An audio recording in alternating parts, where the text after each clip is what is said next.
느헤미야의 전체 주제가 뭐라 그랬죠? 재건과 회복.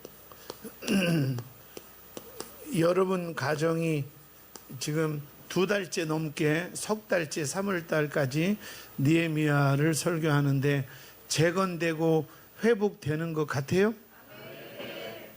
일단 아멘이지 우리 교회는.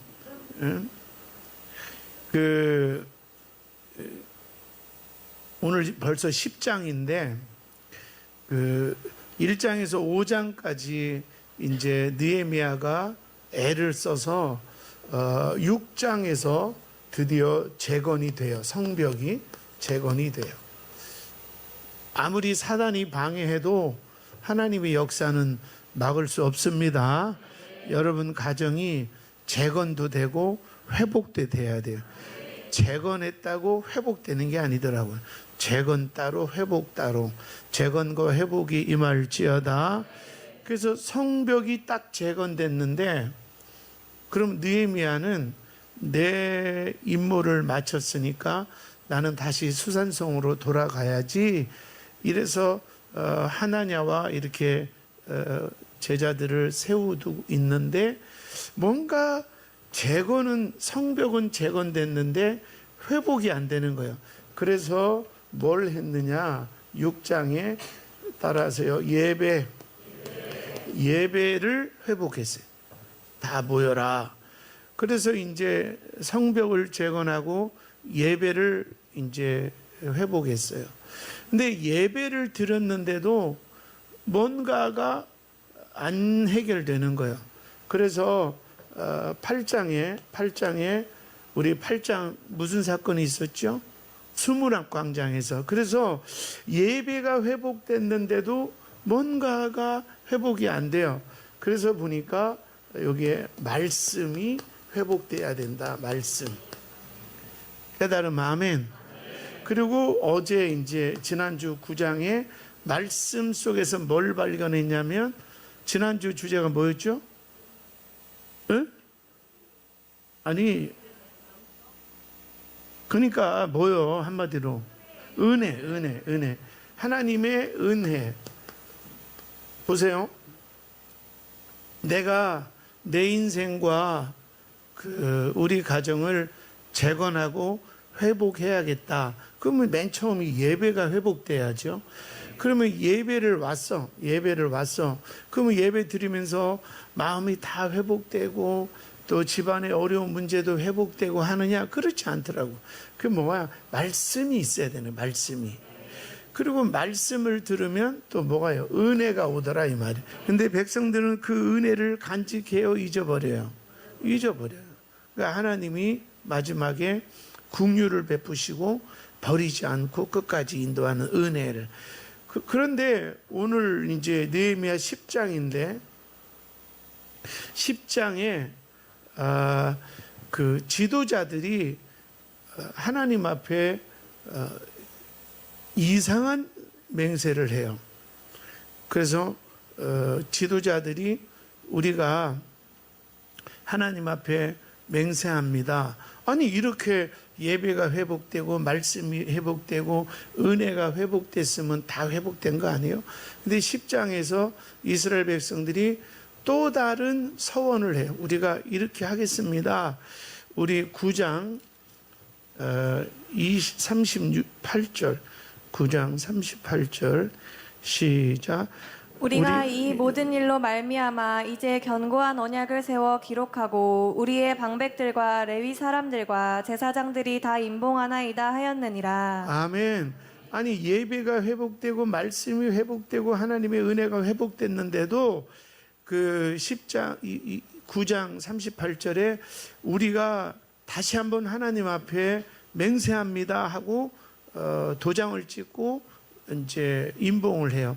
10장 1절에 보면 10장 1절 시작. 그 임봉한 자는 하가랴의 아들 총독 느헤미야와 시드기야. 그러니까 아니 다 회복됐는데 다시 내가 하나님 이렇게 하겠습니다 하고 하나님 앞에 맹세하고 지도자들을 85명이 도장을 찍어요. 그리고 임봉을 해요. 그를 딱 임봉을 해서 제사장에게 주는 거예요. 요때 말씀은 로고스라 그래요. 로고스. 지식의 말씀. 그러니까 여러분이 예를 들어 그 KBS 특강을 옛날에 많이 하던 김용욱 교수는 성경을 저보다 더 잘 알더라고요. 근데 그는 성경을 지식적으로 들은 거예요. 그리고 또 두 번째는 성경을 지식이 아니라 나의 유익. 예? 말씀 잘 들으면 복 받는다더라. 그러니까 지식적으로 도움이 되고 또 내가 복 받기 위해서 말씀을 들어요. 이거를 로고스라 그래요. 근데 이 말씀을 듣고 은혜 받은 것은 오래 가지 않고 또 불평하더라. 이 뭐냐? 그래서 백성들이 다시 말씀을 들어요. 이 말씀을 레마라 그래요. 레마.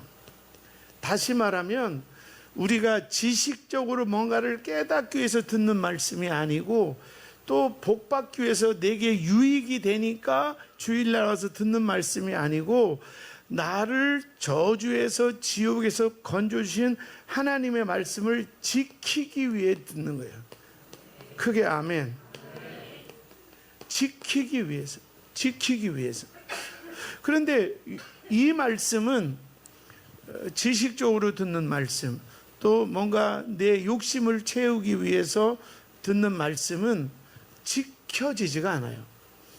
꼭 이렇게 사람들하고 너무 인사 많이 하지 말고 2층 카페에 끼우거리지 말고 성령님 오늘 말씀이 레마로 내가 지켜야 할 말씀으로 내 안에 감동으로 임하시옵소서. 이게 너무 중요한 거예요. 그래서 이 사람들이 뭐라고 맹세를 하는가? 세 가지 맹세. 오늘 제목이 첫 번째가 우리 30절 보실까요?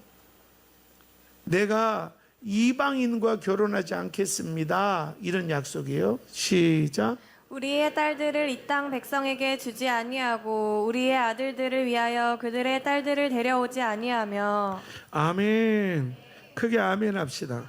이게 무슨 말이면 이방인 혼례를 안 하겠다. 이방인 결혼을 안 하겠다. 이 말이에요. 이게 왜 중요하냐? 하나님의 말씀대로 지키겠다고 한 사람들이 갑자기 내 딸을 이방인에게 주지도 않고 또 그러니까 우리 청년들 잘 들어야 돼요. 나 꼬시려고 교회 와주는 거는 이방인이에요. 그 사람 예수 믿으면 세례받고 변하지 않아요. 그러니까 결혼이 늦더라도 연애 자체를 이방인하고 하면 안 돼요. 왜냐하면 결혼의 목적은 행복이 아니라 거룩이에요. 그래서 여기도 보죠. 이방인과 결혼하지 마라. 그 이유는 뭐예요? 너를 통해서 거룩한 계보가 이어져라. 안식일을 거룩히 지켜라. 왜? 이날은 거룩을 네가 회복함으로 복의 사람이 되라. 아멘. 하나님이 아무나 복 주겠어요? 거룩이 이어지는 사람, 내 삶의 성품에 거룩이 이어지는 사람, 이 사람을 통해서 복을 주지 않겠어요? 그러면 안식일만큼이라도 말이 거룩하고 너무 막 복잡하게 막 이거 바쁘고 저거 바쁘고 전화하고 수다 떨고 이것보다는 좀 차분하게 안 하던 성경도 읽고 큐티도 하고 또 낮에 설교를 집에서 이렇게 차분하게 앉아가지고 낮에 설교를 이렇게 꺼내놓고 맥주 한 캔씩 먹으면서 아, 이 말씀이 이 말씀이었구나. 두 번째 들으니까 와닿네. 뭐 진짜 또 캔 깔라. 그렇게 세 번째 어떤 맹세를 했냐? 따라하세요. 11조와 헌금 이거를 맹세했어요. 예. 자, 우리 그 32절, 33절 시작. 우리가 또 스스로 규례를 정하기를 해마다 각기 세겔의 3분의 1을 수납하여 하나님의 전을 위하여 쓰게 하되. 하나님이 내게 주신 건강과 하나님이 내게 주신 물질을 하나님의 전을 위하여 쓰라는 거예요. 아멘 좀 해봐요. 하나님의 전을 위하여 써라.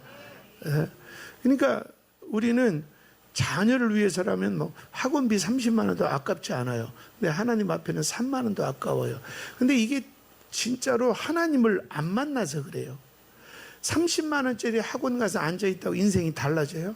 학원 선생님들이 하는 말이 우리 딸 귀에 다 들어올까요? 예? 아니면 태권도 14만 원 내고 이게 찌르고 노란띠 주면 애가 달라져요?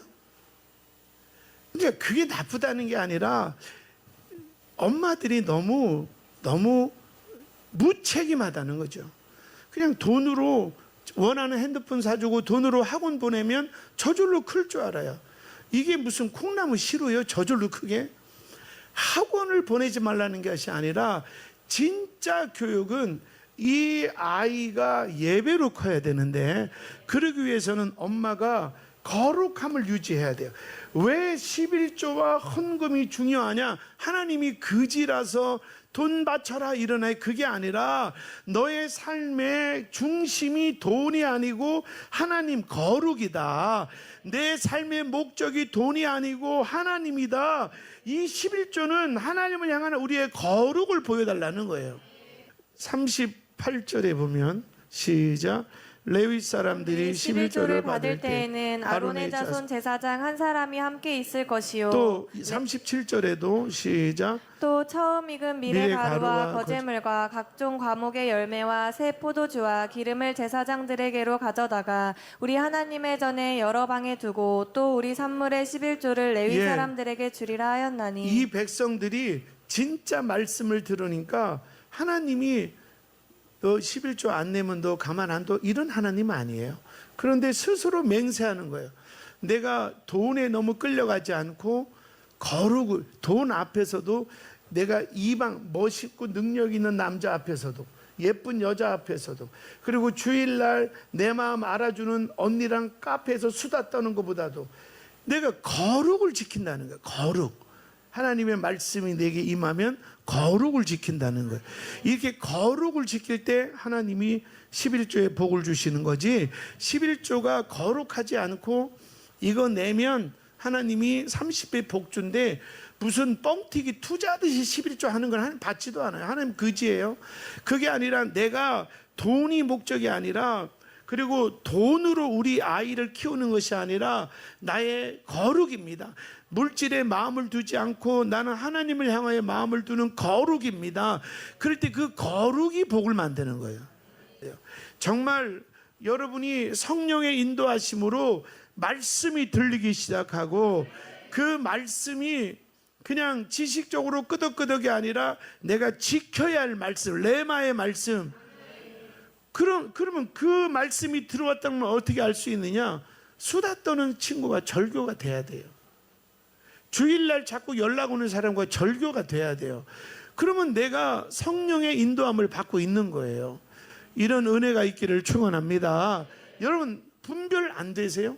교회를 그렇게 다녀도 이 사람하고 대화하면 맨 육적인 얘기야, 인본주의 얘기야, 인간적인 얘기야. 그러면 내가 영향을 받아요. 나는 어려서 그렇게 안 배웠는데, 나는 주일만 교회 가면 뭐 하나님도 뭐 주일만 지키면 뭐 다 알지 않을까? 이게 처음에는 아이고 나는 그래도 예배는 다 드려야 된다고 배웠어.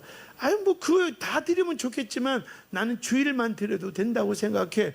그러면 한 번 듣고 두 번 듣고 하면요, 우리가 선한 영향은 잘 못 미치는데 나쁜 영향은요 한 방에 들어와요. 그리고서는 어느 날부터 성령은 떠나고 악령이 내 마음을 지배하니까 나도 금요철에는 그만 갈까? 이렇게, 이게 뭐예요? 타락이라는 거예요. 내가 거룩함이 무너지는 거예요. 그러면서도 우리 가정이 복받기를 원합니다.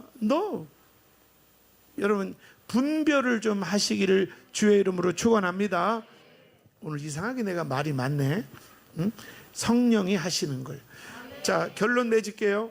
따라하세요. 지식의 말씀, 욕심의 말씀, 이런 말씀은 30년, 그러니까 왜 예수쟁이들을 세상 사람들이 싫어하느냐?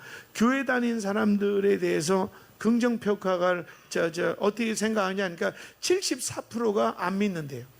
목사도 신기하게 목사의 하는 말은 74%가 안 믿는데요. 우리가 몰라서 그렇지 저 세상 사람들은요 우리를 안 믿어요. 왜 그런 줄 아세요? 여러분 맨날 거짓말해요? 아니잖아요. 그래도 저 세상 사람보다는 죄 안 짓잖아요. 저 세상 사람들은 양심도 없잖아요. 우리 양심이 있잖아요. 그런데 왜 세상 사람들은 지네는 우리보다 더 맨날 술 먹고 맨날 난리치면서 왜 우리한테 못 믿겠다고 한 줄 아세요? 그들이 볼 때는 우리 안에 예수 그리스도의 거룩이 안 보이는 거예요. 나는 교회를 안 다니지만 너는 교회 다닌다며? 그러면 예수 냄새 나야지. 그리고 나는 교회 안 다니지만 너는 교회 다니면 하나님의 말씀을 네가 하나는 지키는 게 있어야지. 거룩을 보니까 가짜다 이 말이죠. 저러려면 교회 왜 다녀? 불신하는 거죠. 목사도 거룩 유지하기 위해서 회개하고, 여러분도 거룩을 유지하기 위해서 회개하고. 그래서 자, 마지막 한 말씀 크게 따라하세요. 성령님 도와주세요. 말씀이 들릴지어다. 말씀이 들릴지어다. 그 말씀이 그냥 지식의 말씀, 나의 욕구의 말씀이 아니라 말씀이 들렸다는 것은 그렇게 살고 싶다, 그렇게 해야 되겠다, 막 회개가 터지고 이게 말씀이 들리는 거예요. 마지막 때라 그래요. 요즘에 가끔 목사님들 요한계시록 강의를 들어보면 우리 때가 가기 전에 주님 오실지도 모르겠다, 막 그런 얘기 많이 해요. 때와 시는 주님 아버지만 아셔요. 그런데 지금 마지막 때를 산다는 느낌은 있잖아요. 준비해야 되지 않을까요? 지금처럼 성 안에는 있는데 기름을 준비하지 않았어요. 말씀이 기름인데, 성령이 기름인데, 수도 없이 말씀을 들었지만 말씀대로 살 마음 없잖아요. 회개 안 하잖아요. 그렇게 말씀을 많이 들어도 이거 지켜야겠다 이런 성령의 감동이 없잖아요. 그럼 여러분은 기름 준비되지 않은 그런 다섯 처녀와 같이 어리석은 처녀가 될 수 있어요. 성 안에 있는데. 그런데 갑자기 신랑이 나타났다 그러니까 기름을 준비한 처녀들은 불을 밝히고 신랑을 맞이하잖아요. 우리 주님 오늘이라도, 내년이라도 우리 주님 신랑 예수 이 땅에 오실 때 내가 말씀을 듣고 성령의 인도함으로 말씀을 지켰나이다, 말씀과 성령을 듣고 지켰나이다, 이게 기름 등불 준비한 슬기로운 지혜로운 다섯 처녀야. 우리 신랑 되신 예수님 맞이할 때 기쁨으로 맞이하기를 축원합니다. 기쁨으로 맞이하기를 축원합니다. 할렐루야. 나는 말씀은 들었지만 레마가 아니고 말씀을 지킬 생각도 없고 성령의 인도함도 받지 않아서 기름이 떨어졌어요. 막상 주님이 오실 때 들림 받지 못하고 어떡하지 그때 늦지요. 그래서 그 기름을 준비하지 않은 다섯 처녀는 어떻게 했어요? 어두운 데서 슬퍼하며 일을 가는 거죠. 우리는 좀 힘들지만 막 성령이 인도하러 산다는 것은 내 육신과 반대요. 지금 신앙생활하는 게 나는 너무 편하다. 그럼 여러분 버린 자식이에요. 내가 우리 부모랑 살면 불편한 게 있어야 돼요. 야, 양발통에 넣어. 밥 먹을 때는 딱 제깍제깍 나와. 나 우리 집 잔소리야, 불편해. 그러면 나는 제대로 살고 있는 거예요. 신앙생활 하는데 언니는 걱정도 없어. 나 무슨 걱정 있어. 이건 예수 엉터리로 없는, 막 영혼 구원하지 못한 것도 걱정이고 내가 말씀을 실행하지 못한 것도 걱정이고, 이거는 그 세상 걱정하고 다른 거룩한 걱정이죠. 이런 은혜가 있기를 축원합니다. 옆 사람들이 물어봐요. 너는 예수 믿는 게 편하니 불편하니 물어봐요.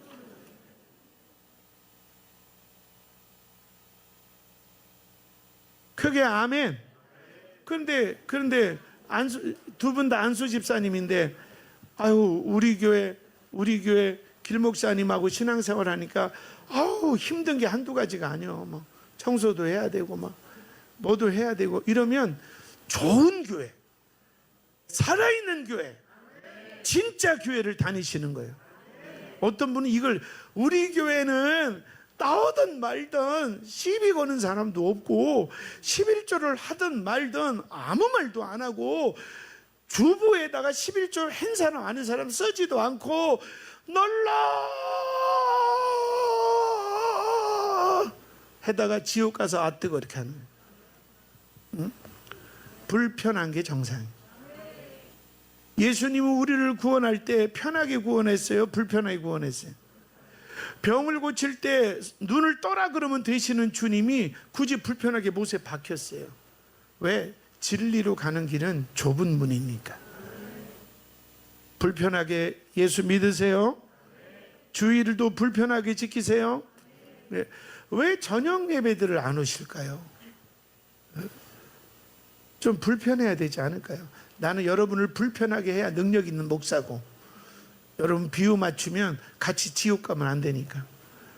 왜 저녁 예배는 안 오세요? 뭐 하시는데? 도대체 그것이 알고 싶다. 아멘.